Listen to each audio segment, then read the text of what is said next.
But that's not really what I want to talk about today. What I'd like to talk about today briefly is this. What are we actually selling to the American people? What's our message? For 6 years now, we've been saying these guys are awful, and their policies are awful, and they're damaging the country, and here's the evidence. And they are, and we keep doing this, and that's what the videos do. But we can't just be a party or a movement that has a negative message. Don't do that. Because the American people have a perfect right to ask, well, if we don't do that, then what do we do? What do you think is a better idea? So that's what I want to talk about today. I'd like to talk about what I think the conservative message, I won't say the Republican message, but I will say the conservative message. What is the conservative message moving forward from this point, especially starting in 2016? And I think where we have to start from is we have to start from the progressive message. Because they had a message in 2008, and that message was hope and change. And that's where we need to start. Because hope and change appealed to a lot of people. Appealed to a lot of stupid people, but appealed to a lot of people. Because hope and change, when you think about it, first of all, are unbelievably vague terms. They're extremely vague. Hope. Hope. Hope. Hope. Hope for what? Change. Change to what? Change to what? Driving along a freeway and then going off a cliff is a change. Well, change to what? Hope from what? But if you think about their message, this is the point I'm trying to make today. Hope and change, when you get right down to it, are extremely passive qualities. They're the qualities of herd animals. They hope for change. They hope for change. There's nothing ownership in it. There's no motion. There's no ability to control your destiny. You hope for change. You sit back and wait for something to happen. You sit and wait for something to happen. And that's entirely their philosophy, and that's what they want. They want a nation of people who sit and wait for them and the rest of their elitists to make something happen for them. And the American people are getting a little tired of hoping for change. They're done with it. We have to give them a better message. So what's better than hope and change? Well, many of you may have heard of an author named Viktor Frankl. He was a philosopher who survived the concentration camps. And he did a lot of thinking about this in the camps and then in a series of years of clinical research afterwards. And Frankl wrote a book called Man's Search for Meaning. And Frankl realized that it's not money that people want. Freud thought that mankind's main motivation was the pursuit of pleasure. But Frankl found out that wasn't the case at all in the camps. He found that the people that survived in the camps, to get out of the camps, survived because they had some sense of meaning. Something mattered to them. It was never the same for any two people. In some cases it might be a missing wife, maybe it's a book that wasn't finished, maybe it's a desire to see Venice. But the people that held on to some sense of meaning survived those awful conditions. And Frankl wrote that in the concentration camps you could tell when a man was about to die because when he gave up his quest for meaning, he was gone in 3 days. They just knew he was on his way out. It's meaning. It's not power, it's not money, it's meaning. So, if we take that as granted, and I know that's certainly true in my life, and I'm sure it's true in your life, successful people, the left thinks that successful people, rich people, business people, go into business to make money. That's not why anybody starts a business. People start a business because they have something they want to achieve. They have a vision of something. They've got a dream. They can make a lot of money doing that, but they never say, I want to go out and make a lot of money. No, I want to start a dry cleaning business. I think we can do a better job with mortgages, whatever the case may be. So I think Frankl's right. I think meaning is what people want. And if we're going to be a party that has a future and has a party that has a message, we need to incorporate this. So if I was going to write the message for the conservatives going into the future, I would say, no, forget hope and change. Those are passive, weak, probably never going to happen lottery ticket philosophy for herd animals. If I was leading the GOP, I would say our message on every single program that we put out is, what is your individual plan for meaning in your life? What's your plan for meaning in your life?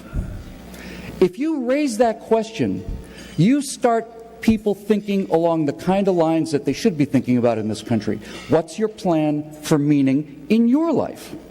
That's a specific question, and it requires a specific kind of answer, a very specific kind of answer.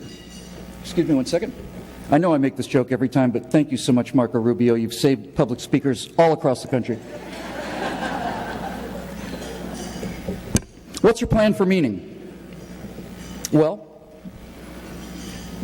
What's required in a plan? If you're going to plan for something, what's required in a plan?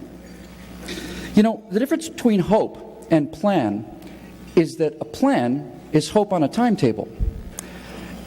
And I don't mean to be particularly vulgar about this, but the difference between hoping and planning is the difference between sitting in your parents' basement at 39 years old playing video games and watching online porn versus working your butt off with 2 jobs and taking out the high school homecoming queen on prom night. That's the difference between hoping and planning.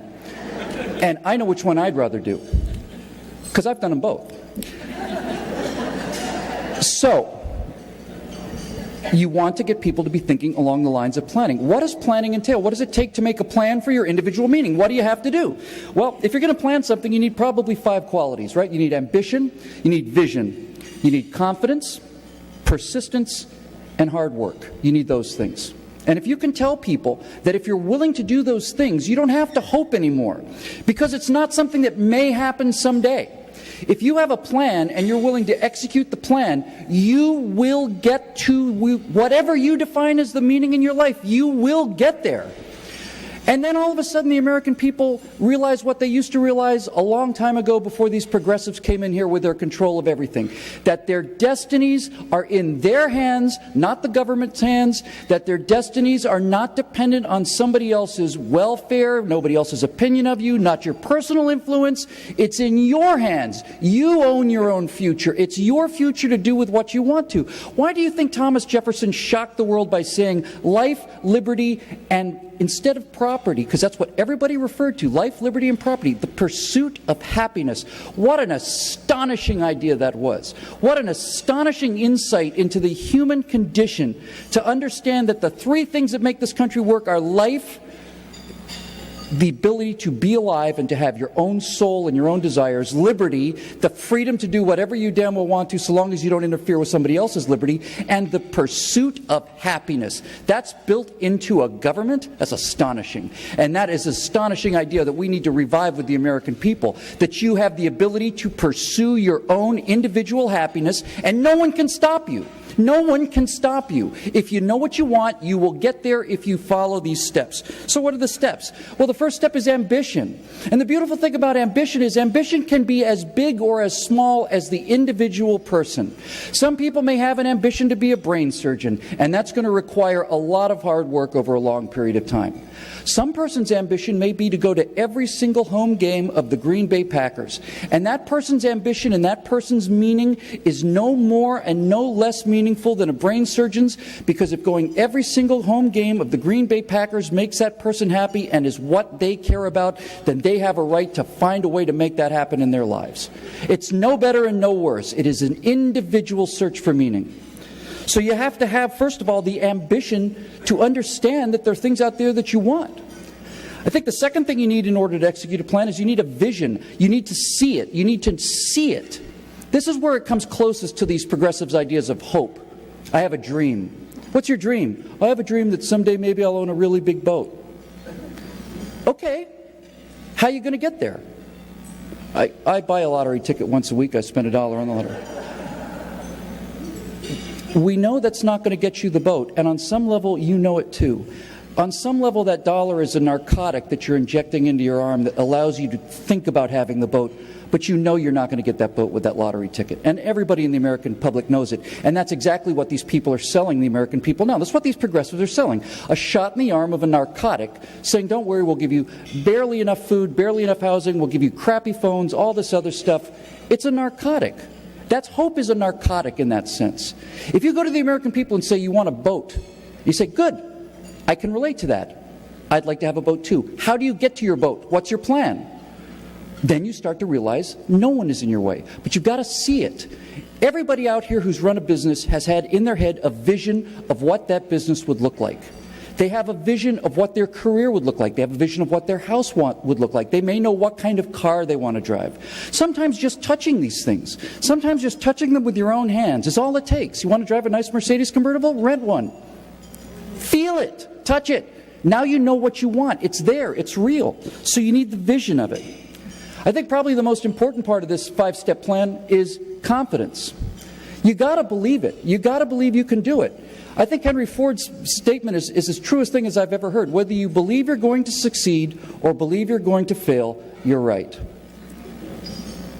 Right? It's that simple. Do you think you can do it? Do you have the confidence to think that you can do it? And of all the things that these progressives have done to this country, the thing that disgusts me the most is how they have so insidiously destroyed each individual person's sense of confidence in his own ability to lead his own life. That is appalling. It's appalling. Confidence is everything. Confidence is everything. And I'm a very confident person by and large. But confidence isn't a little fortress that we live in, you know. There are days when I wake up and I'm just completely out of juice. I just don't have any confidence left. It's gone. I'm done. I don't have any confidence left. I don't believe any of this stuff's going to work. I sit there. I do awful things. I say awful things. I say things I regret. I hurt the people I like. I'm miserable. I'm embittered. I'm jealous. I'm petty. I'm a Democrat for a couple of days. I'm just a progressive for a couple of days, wishing and hoping that things were different, and angry that things didn't turn out the way I wanted, and thinking, oh, well, this person's got this stuff that I wanted, and that sucks. And I'm a progressive for a day or two. And then I slowly put the confidence back together, and it takes a day or two or a week or whatever, and then I just kind of pick myself up and go back and try again. Which leads us to our fourth point in this giant idea of a plan, is persistence. Persistence. Are you going to do this until you fail, Bill? No, no, I'm not going to do this until I fail. The first time I stood on this podium, I'd been failing for 40 years before I got up here. I had been a failure for easily 35 years before anybody ever heard of me. And I don't mean like a one-time failure. I mean, I've been a security guard, I've been a waiter, I've been a limousine driver, I've done everything, and I've probably ruined 6 businesses trying to get up here. But the 7th one's working out pretty well. And so I'm going to continue to fail until I succeed. And I'm not afraid of failure anymore. Failure is my friend. Failure teaches me lessons. I was the next video we're doing for Firewall is about the crash in the Mojave of Spaceship Two. I got to be good friends with Burt Rutan. It looks like that spacecraft crash happened because the co-pilot reached out too early and pulled a knob to release the feathering mechanism in the back of the spacecraft. Why did he do that? Well, as pilots, we're trained to touch the things that we're supposed to see in a pre-flight, and I think he just made a simple, honest mistake that probably could be fixed by one line on a checklist. I think it's going to be just that simple. One line on a checklist would have saved that mission. Does that mean that we shouldn't have flown the mission? No, we didn't know that before. Now we know. We're going to make new mistakes now, and we're going to kill more people so we can find out what else we don't know. And we're going to keep going up there until we find out what we don't know. And then when we find out what we don't know, we'll know what we'll know, and then we'll move on. And then that vehicle will be safe. And then we'll go make some new failures and kill some more new people, courageous people who risk their lives to find out what we don't know. That's persistence. That's what makes America. It's good to fail. Should be easy to fail here. I've failed here more times than I can count. Failure's your friend, as long as it doesn't get you down. Persistence, you just keep trying. Keep trying until you get there. And nothing in a plan should ever be single point of failure. If you have a plan that depends on one individual putting money into you or one thing happening or something, it's not a plan. That's still hope. It's got to have pathways to get there. And I think the final thing I'll say after persistence, of course, and this is the deal killer for the left, ultimately, when it's all said and done, my friends, what it really comes down to for your individual plan for meaning is hard work. And the left wants nothing to do with that. It's so much easier to tax a business than it is to run a business. It's so much easier to legislate other people's money into your wallet than it is to go out and actually make your own. It's so much easier to just convince people to give you all their power than it is to go out and earn your own power. Does anybody think that Barack Obama in the private sector could afford the smallest private jet, a Citation maybe, through the kind of brain and intellect that he has? He condemns people who travel in private jets. He's got the biggest private jet in the world. He's got a 4-engine 747, and he's got another one waiting right behind him. Does anybody think that Barack Obama could earn that jet if he didn't go around telling other people that they're hopeless sheep hoping for change? Of course not. Joe Biden. It's not that Joe Biden couldn't run Walmart. Joe Biden couldn't run a Walmart. He couldn't manage a Walmart. He travels in limousines by making people dependent on hope and change. So it's hard work. It's a lot of hard work. And to close, I want to tell you what that hard work means to me. There's two people, especially in this crowd today, who've been a big part of me doing this extra work for these firewalls that have been so much fun and so rewarding for me. One of them is Ben Shapiro. Are you in here, Ben? There he is.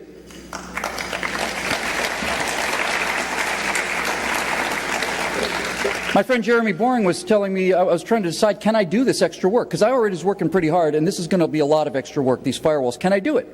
Can I do it? And Jeremy said, well, Ben works like a rented mule, and anytime more work comes along for Ben, he takes it.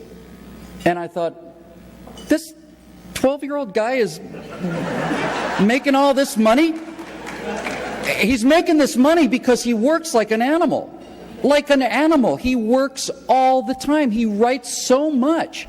And I remember thinking, well, geez, if this cute little thing can do it, and then I figure I might be able to do a little more work myself, and if I have to get up earlier and stay up later, and that's what I'm going to do. And the other person had a big effect on me in the same way as Andrew Klavan. You in here, Andrew? I know I saw him earlier. He left when I'm speaking. He normally just leaves the room when I'm present because it's too much for him to bear. But Andrew Klavan said the same thing. He said, take it, do it. You can sleep when you're dead, Bill. And Andrew was telling me he had some advice when he was going to start on his own, and his psychologist or somebody, because he's in a massive amount of therapy, needless to say, if you're Andrew Klavan. And he basically said, his therapist said to him, Klavan said, I don't want to work on weekends. And this guy said to him, well, then you're going to fail. Any questions? No, I don't want to work on weekends. Then you're going to fail. So I work on weekends, and I stay up late, and I get up early, and I work really hard, and I earn the things that I earn because I have a vision in my plan for meaning.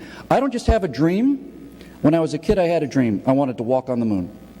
I wanted to walk on the moon because that's what people my age did. We commanded space shuttle missions, and then we commanded Mars missions, and we planted the flag, and we went out there, a bunch of steely-eyed missile men, and we broke new horizons because that's what Americans do. And for the middle part of my life, I said, well, that's not going to happen. NASA's a failure. The space program's a failure. All they do is go around in circles. The moon is further away now than it was in 1969. The moon's further away now than it was in 1959 when I was born. But suddenly realized, well, it doesn't matter. I want to walk on the moon. I want to walk on the moon. And I have a plan to walk on the moon. And I'm going to do it. I'm going to do it. I'm going to take a space program to the American people. I'm going to sell them on it $9.95 a month on their credit card. It's going to generate a couple $2 billion a year, more than we can spend. I'm going to sell it to them because I know how to do that. And one of the prices of me coordinating this thing, I thought they're all going to need a space engineer. No, it needs a guy with vision who can convince people that this is a good idea. So I'm going to start a private space program 2 or 3 years from now. I got it all laid out step by step. No step is a cavern that's unjumpable. It's a routine, regular business plan. And when I'm done, 12 years from now, I'm walking on the moon. Or I'm going to die trying, because that's what I want to do. I want to walk on the moon. And I'm gonna, because I have a plan. I have a plan. And I'm going to do it, because I'm going to do it. And if you take that idea to the American people and say to them, listen, it doesn't have to be walking on the moon. It doesn't have to be brain surgeon. It really, just really, truly can be.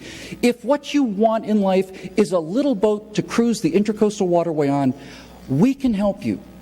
And by helping you, what we really mean is we can get out of your way and show you how you can get that boat without depending on me or the lottery or any other thing that is some kind of cosmic ray that has to happen.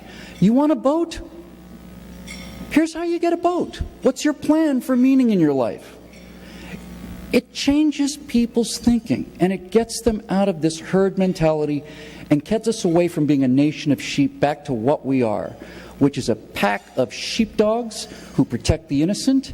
And when we run into villains and wolves and other creatures that go bump in the night, we tear their throats out. We tear their throats out. Thank you very much for having me. It's great to be here.